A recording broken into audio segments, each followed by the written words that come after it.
tapat, matatag at maaasahan balitang tama at totoo lamang dito sa Pilipinas Network. Magandang araw sa ating mga kababayan sa Pilipinas at sa buong mundo. Huwag kalimutang pusuan ang video, sumubaybay at pindutin ang patingaw upang lagi kayong updated sa balita. Simulan na natin. Magandang araw sa ating mga taga-subaybay. Isang matinding krisis ang kasalukuyang yumuyaon sa gitnang silangan matapos mapatay ang hindi bababa sa 16 na katao sa sunod-sunod na airstrike ng militar ng Israel sa Lebanon.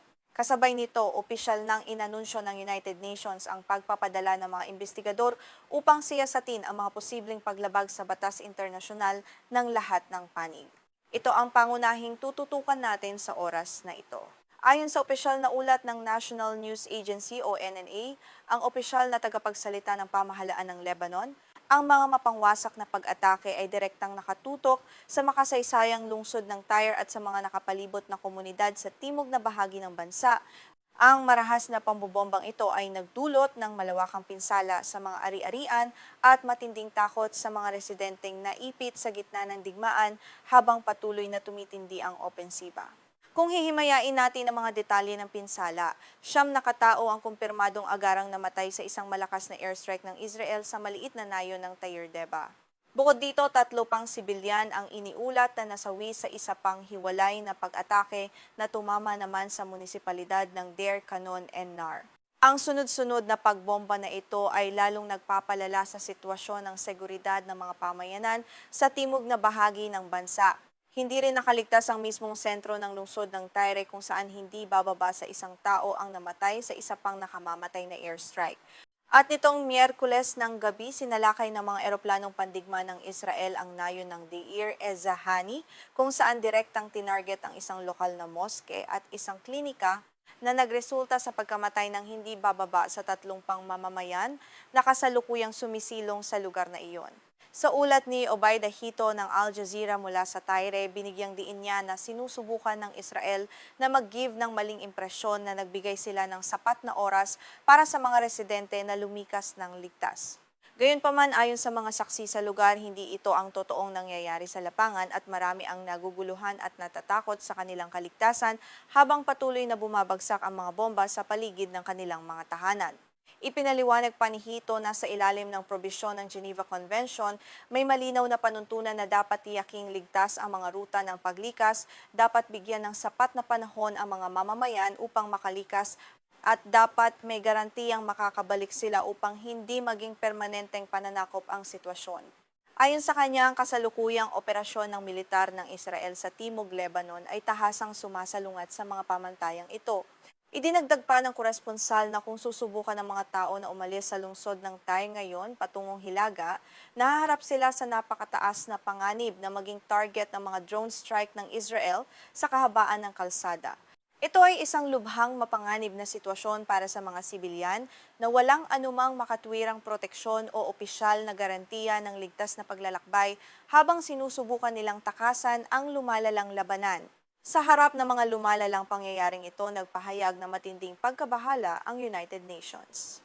Inihayag ni UN Human Rights Chief Volker Turk na isang pangkat ng mga bihasang investigador ang ipapadala sa Lebanon sa susunod na linggo.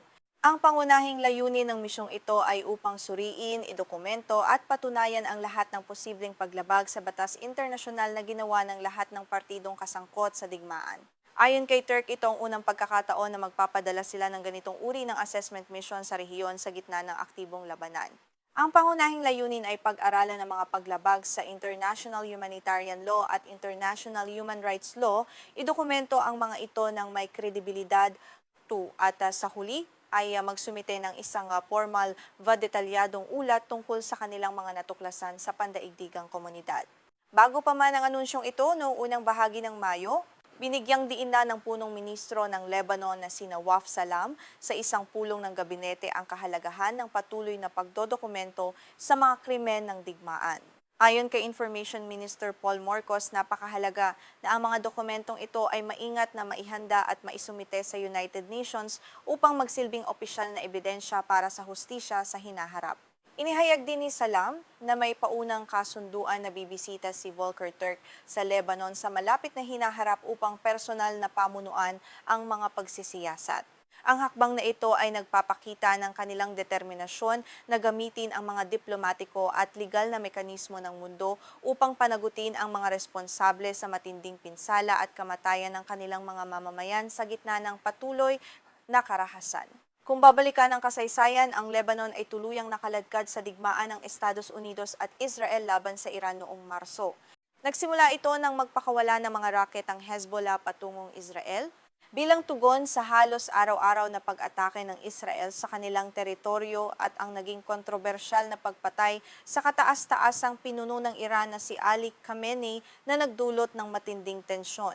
Tinanggihan ng grupong Hezbollah ang isang mungkahing kasunduan sa tigil putukan na may mga mabibigat na kondisyon. Ang kasunduan ay nag-aatas ng paghinto ng mga pag-atake ng Hezbollah, ngunit walang binabanggit na paghinto sa mga airstrike ng Israel. Para sa kanila, ang kasunduang ito ay hindi patas at pabor lamang sa interes ng kanilang mga katunggali na nagnanais na dominahin ang buong rehiyon. Dahil dito, nagpatuloy ang mararahas na sagupaan sa Timog Lebanon. Ang mga mandirigma ng Hezbollah ay patuloy na naglulunsad ng mga kontra-atake gamit ang mga sopistikadong rocket at drone laban sa mga tropang Israeli na pumasok sa kanilang teritoryo.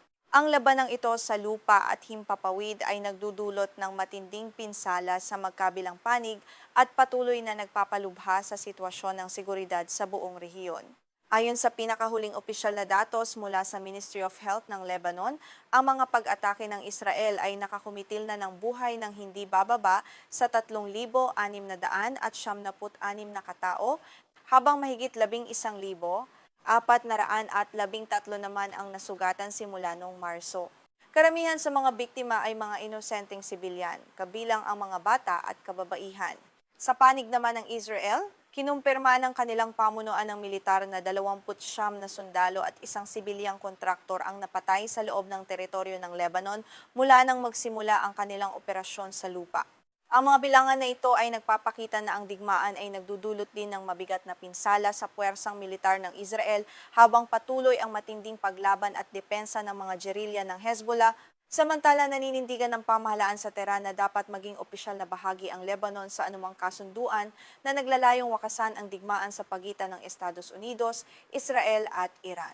Para sa kanila, hindi magiging permanente ang kapayapaan sa rehiyon kung hindi isasama ang interes ng Lebanon at kung hindi hihinto ng tuluyan ang agresyon ng militar ng Israel sa hilagang bahagi ng kanilang hangganan.